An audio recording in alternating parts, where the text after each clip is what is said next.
89.9 KMOJ, the People Station. Twin Cities, it's 9 after the 1 o'clock hour. I'm Glam Life Kim, and right now it is time for Minneapolis 360. Anthony Taylor, how are you today? I am very good today, sis. How you doing? It's always good to hear your voice as well, too. I know, always great to hear from you. I am excited to be here today. What a beautiful Wednesday outside. Welcome to Minneapolis 360. I am Anthony Taylor, the African American Community Specialist for the city of Minneapolis, and excited to be here.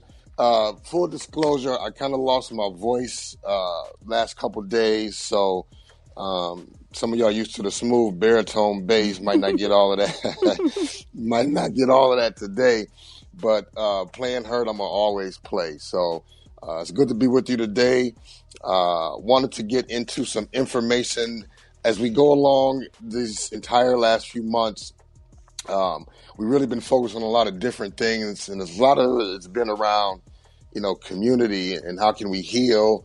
How can we try to get past COVID, or at least deal with COVID, and just really some great suggestions and information on COVID and all the things that surrounding with George Floyd's murder and everything. One of the things that we had talked about earlier in the year before kind of COVID hit was the census, right? And how important that was that we talk about the census. And now it's really more important than ever to talk about census and what the census does for our community, the importance of filling out the census and being able to bring those resources into our community by numbers, because it really, census tells a story. And those stories that are told is what the allocation of money is to communities. And I won't get into it much more because I have a great guest to come on and talk about it. If we all remember Alberta Gillespie, who's a project manager for the census here in Minneapolis, she's been on the show lots of times talking about the census. But today I have somebody else that I wanted to bring on to the show to talk about census. And he is, as Alberta is, an expert on everything census. So I want to bring on my guest and welcome him to 360. His name is Andrew Virden. He's the Director of Census Operation and Engagement for the state of Minnesota. How you doing today, Andrew, and welcome. Thank you very much for having me. I'm doing fantastic. Nice to hear your voice. Thank you. And it's great that you can be on, and I want to get straight to it with you because there's a lot of things that we need to talk about in census, and I know you have a lot of information to really give to Minneapolis about census. But before that, just kind of tell us, what do you do for the state of Minnesota? What's your role with operations and engagement? Excellent. Well, thank you very much for having me. It's a pleasure to be back on the People Station. So my role is I'm the Director of Census Operations and Engagement for the state of Minnesota. What that means is I'm the liaison between the state's official kind of interaction with the Federal Census Bureau and all of our wonderful partners around the state. Now, some of those partners might be cities or counties or individual neighborhoods, churches and schools and mosques and other wonderful community organizations around the state. So we're all part of this together. The federal government's job is actually running the census. Our job is trying to make sure that we get the most fair census possible. That is to say, we get the most fair and accurate count of all Minnesotans living in our state. And the results are going to affect us for the next decade. So the work that is being done is very, very important. And absolutely, because what we're really talking about is 3 months left to get this kind of census done, right? I mean, we're really, if you look at it in a football game, we're really much at the fourth quarter of getting the census completed. So talk to us, and what do folks need to know about the census? Well, that's a terrific question. What people need to know is that it's important, very, very important, and it impacts us, I say, from the moment you wake up in the morning to the moment you go to bed at night. And it affects you in lots of ways that you might not even know or understand. Good place to start. Let's start with some good news, and that is that Minnesota is currently leading the country in our self-response rate. So almost 72% of our state has already completed their census form, and that's without the without the intervention of the Census Bureau. That is to say, without the Census Bureau workers going door to door. So that's great. The bad news is that means that more than 1 in 4 households in Minnesota have yet to respond. What's worse still is that the neighborhoods where the response rate is lower tend to be communities of color, tend to be immigrant neighborhoods, renter neighborhoods, neighborhoods where you have young families, neighborhoods where you have college-age students, neighborhoods where you have people who do not speak English as their native language. So we've got a lot of work left to do. Takes only 10 minutes in order to be able to fill out the form for the household, and has the benefits for our community for the next decade. Now, folks still have until the 11th of August to complete the form on their own before a census taker may visit them. So you can go online and you can fill it out yourself at 2020census.gov. You can call and speak with a live operator, 844-330-2020. They have operators standing by from 6 a.m. till 1 a.m., 7 days a week. And you can speak to an agent in English or 12 other languages. You can mail back your form before those census takers start going door to door. But the final deadline is Halloween. So you have until Halloween to fill it out by yourself, or for someone from the Census Bureau to come to your home, come to your apartment, come to where you live, and help you complete that form before it's a wrap. Yep, and I want to touch on that a little bit more too, and I'm glad you actually said that. So I just want to kind of folks to understand that if you don't fill the form out, census takers will come to you to either help you figure out or help you fill out the census, or make sure that you know about the census. Is that correct? So this is not something that is not going to happen. It will happen, correct, Andrew? That is correct. This is not one of those situations where, hey, if I just ignore it, it's going to go away. In fact, in this situation, if you ignore it, someone will come to your home. And something that I'm hearing, and something that our volunteers are hearing from a lot of people right now, is like, well, I'm not sure I want to fill this out. And say, well, if you don't fill it out, you're going to have someone come to your door. Oh, well, I don't want that. Right. I'll fill it out myself, right? Especially in the times that we're living on right now, with the global pandemic going on right now. I can understand the sentiment of people saying, I don't know about a stranger coming to my door and asking me questions. Yep. And to piggyback on that one more time, so I'm assuming that those census takers are taking all precautions, right, with PPEs when they're coming to folks' homes, and B, just touch on really a little bit about confidentiality when they do. So you kind of speak on both of those points, Andrew? Yes, absolutely. So, yes, it is very important to know that the census takers will be following the CDC guidelines with respect to masking and social distancing and such. So they're going to do their best to make sure that they don't get sick, or they don't make you sick, if that's a concern. So that is very important. The other point that you mentioned is actually very interesting as well, which is to say that any information that you provide the Census Bureau, any information you provide on your census form, this is confidential information. Your personally identifiable information cannot be released for 72 years. And that means to anyone. 2 census workers themselves can't share that information. Let's say they were walking down the street together and you see something at one house or one apartment. You can't tell the person you're with, hey, guess what I just saw, right? They're sworn to secrecy for life, those census workers. And the information that they gather is not able to be shared with anyone for any reason. That means government agency, right? It can't go to the Minnesota Department of Revenue or the IRS or the or ICE or anyone for any reason, right? So the census is literally made for everyone. Everyone is supposed to fill this out, and there will be no repercussions about you filling it out. You're behind on your taxes. You with child support, whatever it is, any issues that someone might have. I'll say I think for a lot of people, the concern is not so much the government. Like, I'm worried that I might get deported or I'm going to get taken away. It could be, I don't want my landlord to know how many people I actually have living here. right? That's a great point. It could be because the family's too big as far as the city of Minneapolis says, well, a 2-bedroom apartment, you can only have so many people living in there. You could have multi-generational family living in that house, right? Or if you're, let's say it's a public housing or Section 8 or something, there might be a cap on how much income the household can earn in order to be able to keep that apartment.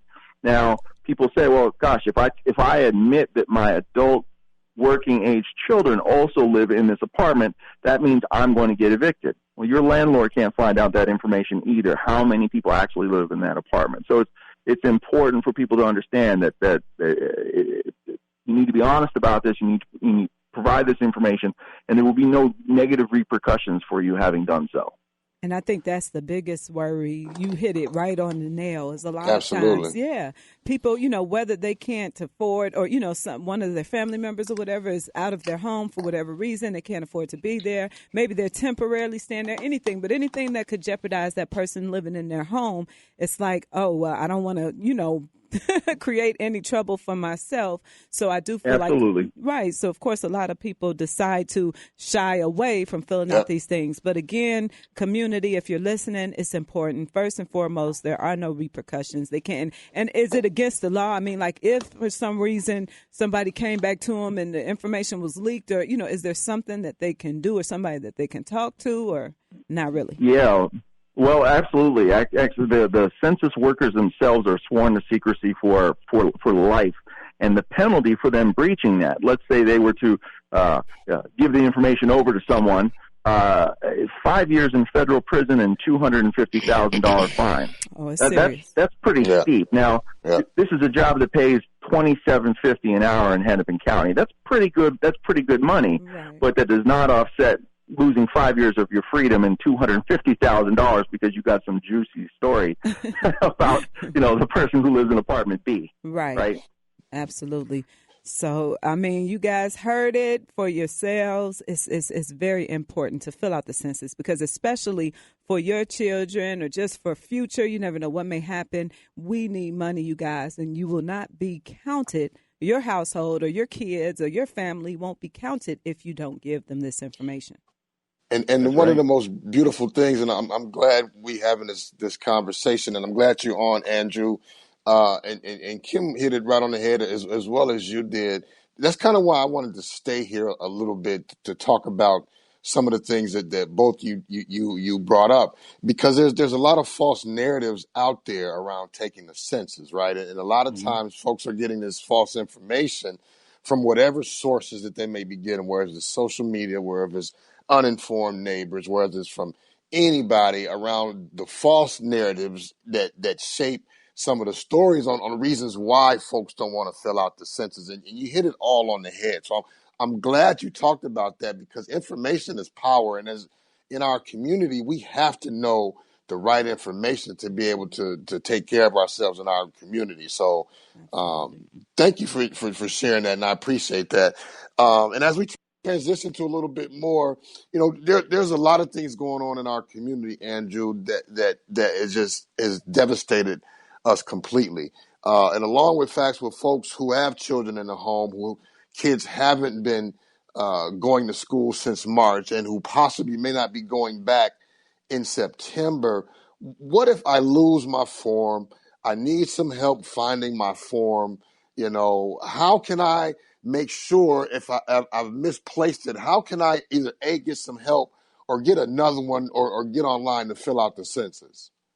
Absolutely. Well, so the good news is you still have the opportunity to be able to complete your form before the census takers go out. So the best course of action is to complete the form on your own. You can go online to my2020census.gov and you can fill out the form online. And remember, it's one form per household, not one form per family. It's one per household. So if your cousin's staying with you, you've got a friend staying with you, still include them on the form. So you can also call 844-330-2020, and that's a toll-free number. Again, 6 a.m. to 1 a.m., 7 days a week, where a live operator can take your information. Now, you don't have to have that postcard. So folks might have received a postcard or a letter from the census way back in the middle of March. Now, 4 months ago now. If you don't respond to that, census workers will begin going out door to door on August 11th. So folks, take time to fill it out now. Now, if you don't fill it out, if you don't respond, if census does not have a response for a given address, that's when those census takers will come to the door and will be able to assist you in person. And that's great information because, the world is happening, and especially in our city, we seem like we're at the epicenter of a movement, and sometimes just folks just forget and misplace stuff. So, and I believe the census would rather you fill out online. Is that correct too, Andrew? I mean, I'm told I did it myself online, and I've heard from a lot of people that it is very, very easy to do it online. Mm-hmm. But some people prefer that personal touch. They may not have a computer at home, or their internet access might be limited to, say, like a smartphone or something. So they say, gosh, it's kind of hard to read on my phone.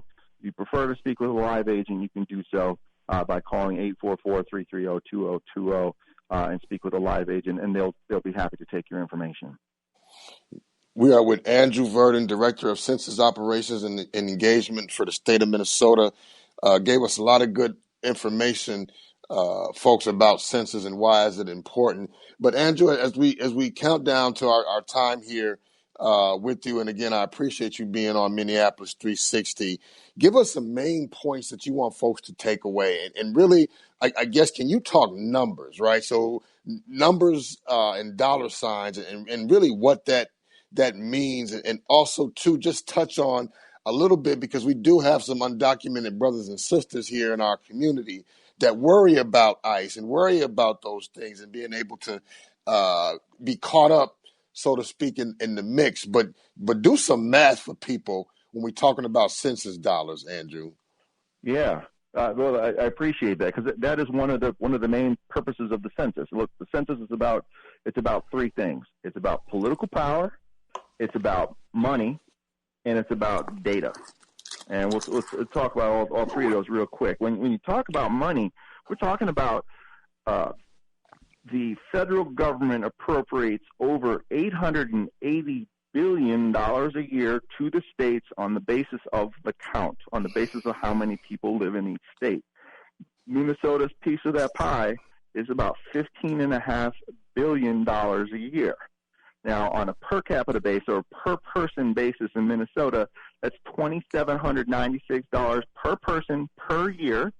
And, of course, we only do the census every 10 years, so that means that each person is almost $28,000 per person per decade. Now, what does this money buy? This is about schools. This is about roads. This is about public transportation. This is about job training programs. This is about GED programs. This is about any number of programs, right? Pell Grants, correctly, right? Yep. So we get all this money that's coming in. We want to make sure that we get our fair share. We want to make sure that Minnesota gets its fair share. The census is important at any time, but especially now that we're dealing with three crises happening simultaneously, right? You have a global pandemic, you have a global financial crisis, which is disproportionately affecting communities of color, and then we also have a reawakening, shall we say, concerning the civic unrest about the murder of Mr. George Floyd. All of this is all happening at once. Well, we need to rebuild. We need to rebuild the north side. We need to rebuild Lake Street. We need to get dollars into our community in order to be able to rebuild these businesses. And where's that money? Where does that data come from? Where do the policymakers get this data from? It comes from the census. And so Absolutely. if we don't have an accurate count of people who live in these areas, then we won't get the appropriate money in order for us to do the rebuilding. $28,000 per person per decade. That's real money. That's real money, and it's money that we're going to need in order to be able to rebuild with these three events tragedies, basically, right? Here. Absolutely. I mean, really, just three tragedies, and you hit that on the head, because we do have to rebuild. And as you go down Broadway and you go over south on Lake Street, and you look at what happened with some of the unrest, and folks worry about a lot of things. Will my community be rebuilt? Will gentrification happen in my community if those dollars aren't brought back into my community? So all those worries are real, and Andrew, and you talk about that when you break down the dollars with that. I mean, it's incredible if this city would miss out, right, on those monies, because there's a lot of things that can happen, and I don't see a lot of good things happening in that scenario if we're undercounted to a certain extent, right? Absolutely. Our former mayor, Sharon Sales Belton, we were talking about the census at once last year, and she said, if we don't get counted, we don't count. And I think it's sad but true. We need to stand up. We need to be recognized. We are here. We deserve the same. When you look around the neighborhood and you say to yourself, why don't I have a grocery store in my neighborhood? Or why is my school not as good? Or why don't I have the fancy bus stop, the one with the heater and the lighted sign and such? Oftentimes that goes right back to the census. And you say, maybe my neighborhood was undercounted, and so we did not get the same resources that other neighborhoods got, right? We did not get the same political power that we deserve, whether you're talking about in St. Paul or at City Hall in Minneapolis, because my neighborhood got undercounted. I live in a neighborhood which is historically undercounted. I live in the Stevens Square neighborhood. Right now, Stevens Square's response rate is about 50%, which means that half of my neighbors have not been counted, which means that the services that we deserve from the city and from the county and from the state are simply lacking. And that's the same whether you're talking about North Minneapolis or Cedar Riverside or Lake Street as well.